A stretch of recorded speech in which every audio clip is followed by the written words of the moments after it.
এক ব্যক্তি প্রচুর ইবাদত করত, আল্লাহ পাক তার ইবাদত করার জন্য পাহাড়ের চূড়ায় একটা সুন্দর ব্যবস্থাও করে দিয়েছিলেন। সেখানে ডালিম গাছ হতো, ঝর্ণা আসতো, খাবারের কোনো অভাব নাই।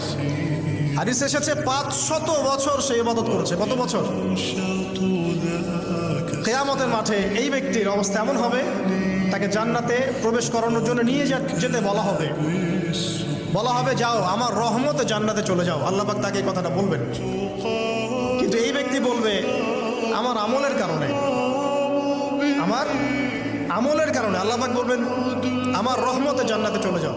ব্যক্তি বলবে আমার আমলের কারণে।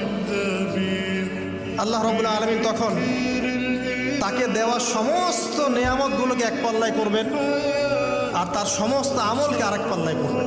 একটা চোখের যে নেয়ামত আল্লাহ পাকের, সমস্ত আমল ও 500 বছরের ইবাদত এতটুকু হয়নি। তারপর তাকে বলা হবে ওকে জাহান্নামে নিয়ে যাও।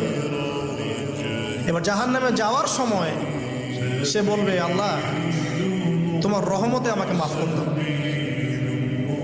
তখন আল্লাহ পাক তাকে আবার ডেকে নিয়ে আসবে, বলবেন যে তোমাকে যে আমি ইবাদত করার জায়গা করে দিয়েছিলাম, এটা কি তুমি নিজে করেছো না আমি করেছি?